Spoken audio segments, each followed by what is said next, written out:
Let's talk about social distancing. Let's talk about Kori and what Kori is teaching us. I know this is a very difficult time for everybody, but I feel there's always something we can learn from it. There's always something we can get from it. So in this video, we are going to be talking about Kori and whether you are the virus, whether you have the virus, whether you are spreading the virus.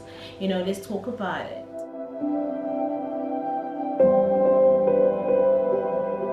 Welcome back to the channel. I am Amanda and today we are talking about Kori, but obviously I'm not going to talk about it in terms of what it is and what is going on. I feel like everybody knows what is going on, but there are certain lessons that I feel I have learned in this time and I'm still learning in this time, and I thought it'd be great to share with you, of what I've learned during this time. Firstly, a lot of places are shutting down, a lot of countries are shutting down. They're shutting down a lot of facilities, institutions, and so forth in order to keep the social distancing working, where they keep people at home, and that really made me realize that what is actually important when it all comes down to it. What is the most important thing in your life? What is the most important thing for you? There's so many things that we deemed as important, and we are realizing now that certain things are really not important. Yes, they do make life a little bit more comfortable and a little bit more enjoyable, but they are not that important. It's at this time when you realize that the relationship you have with your family is so important. The relationship you have with your friends is so important, because that is what is not shutting down. That is what is not closing down. Your family is not closing down. Your friends are not closing down. They remain open. And that for me shows me that out of everything is important, And in this time, before I even carry on, it's important that you remind yourself of whose you are and who you belong to, and who's your maker, who's your creator. And that will give you the strength to be able to continue, to be able to move on when things get very difficult. One thing they have suggested that we do during this time is social distancing, right? Everybody knows about it. It's like, keep yourself away from other people. Don't socialize too much. Don't go into too many spaces. But when I think of social distancing, I want us to think about it in our lives. How are we social distancing, or how are we practicing that in our lives? In terms of the reason why they say you social distance, because they're trying to prevent the spread of it, because sometimes somebody might have the virus and give it to somebody else without knowing, or you might have the virus and you give it to somebody else, and that is the thing. That is the virus. And when I'm talking about the virus, I mean ourselves and what it is that we are putting out there. If somebody is spending time with you, or you are engaging with people, you are socializing with these people, all these different people that you have in your life, and at the end of the day, when they walk out of the room, they feel worse than they did before they came in, you've made them sick. That's what you've done. You've made them sick. All of the people who are in your life, I think this is the perfect time to sit down and really go through that contact list. You have a contact list, like 1,000 people on your contact list, but you probably only speak to 5 of those people, and the other ones, some of them, they'll call and be like, I don't want to talk to this one. So why do you still have that number? Why are you still having contact with that person? Because that person is making you sick. You should now social distance yourself, put yourself away from those people, because every time you talk to them, they either make you feel like you're the worst person in the world, or they make you feel like, you can't do anything. If they are making you feel terrible and are not adding anything to your life, then you shouldn't be with those people. That is when it's important to know when to walk away, from toxic people who make life difficult for you, who make things so hard and unbearable. You don't know whether you're coming or you're going, And that is something that we should really keep in mind and be like, hold on, let me do some checks. Let me look around my circle. Who is in your circle? And when I say looking at toxic people, this is not limited to just random strangers or random people, but I'm talking about your family, your friends, all of these people. If every time you're around certain people, your mental health takes a knock, your confidence takes a knock, your self-esteem takes a knock, and everything about you takes a knock, and you come back and you feel horrible, social distance. Stay away from those people, do that in this time. Something else that they're really encouraging in this time as well is that if you are sick, maybe when you're coughing and you're sneezing, you need to cover, with an elbow so you don't make the other people sick, or cover your face with the mask so that you don't make other people sick. That's because as much as I'm saying to you, look at your circle and be like, what are people giving to you? What are you giving to people? What are you saying to people? How are people feeling when they talk to you? Do people want to be in your space? Do people want to be in your circle? Or should people stay away from you? When you are coughing or sneezing, what are you doing to those people? Are you making them sick? We are so consumed with these people are toxic, they're making my life difficult. But what if you are the toxic person? What if you are the toxic person and making other people sick? That is something else that we don't think about. It's always like, oh no, I'm great, I'm okay. The problem is that person. The problem is that person.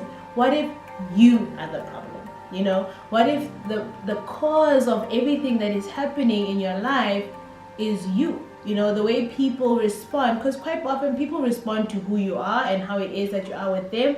So if somebody is coming across to you as rude, you should sit down and ask yourself, be like, am I rude? Or is it really that person being rude? If somebody comes across to you as if they are always bringing you down and criticizing you, you should be like, do I criticize people, or are they just criticizing me? So that is very important. Just sit down, take the time, be like, what am I putting out there? How can I make sure that I don't make anybody sick? And also something else that they're talking about is staying healthy. How it's so important to, obviously physically healthy. You just have to eat right. So you have to look at what it is that you're putting into your body. So many of us, especially now that we're at home, or we have so much time to spend on social media, and we are scrolling through those feeds and we are reading. What you don't realize is as you read, this thing enters you and it becomes your reality. So what are you consuming? What are you consuming in your life? That is probably because whatever you consume eventually becomes your reality, becomes a part of you. So in a time of fear and panic and everything, if you are consuming Psalm 91 and you're saying, this is my portion, it becomes your portion, it becomes your reality in your life. If you are now going through social media and you're consuming all of these things of like, oh, it's over, that is what becomes reality. So what are you consuming? What are you consuming? If what you're consuming makes you feel bad about how you look, how your hair is, how you interact with your family, then you have to be careful about it and be like, you know what, no, I'm not going to follow this person anymore, because when I follow this person, all they post is they don't like natural hair, for example. Then all of a sudden you realize, I don't like my natural hair, or whatever. It's a small example, but it's those type of things of what am I consuming. So on my social media, I make sure to follow. When I follow, by the end of the 5 minutes of just maybe spending some time on Instagram, I feel better, because I've been consuming goodness. I've been consuming hope. I've been consuming things that make me realize that, you know what, everything's gonna be okay. I'm consuming positivity. I'm not consuming anything that's gonna make me sad. Pay attention to what it is that you're consuming, what it is that you're feeding your spirit, what it is you're feeding your soul with, what you're feeding your body. It is so important in this time. Something else is that, if you're exhibiting symptoms, you need to go and seek help, you need to go and see a doctor and so forth. So many of us have childhood traumas. We have so many things that we haven't dealt with, and that has really taken a toll on our mental health. But we have this thing of no, I'm okay, I'm strong. Just because you seek help doesn't make you weak. Asking for help doesn't make you weak at all. And also seeing a psychologist, for example, if you want to talk through issues, doesn't make you crazy. Everybody needs help. Everybody needs that time to sit down and talk to somebody else and just speak up about whatever their problem is, because healing starts from within.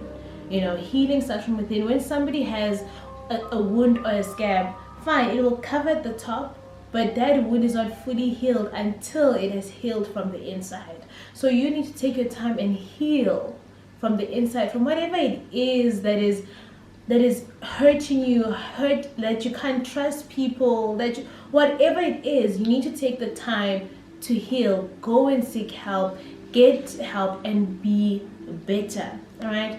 And the last thing, guys, I'm sure all of us are leaders somehow. You know, somebody, if someone, at least one person, looks up to you, you are a leader in that person's eyes.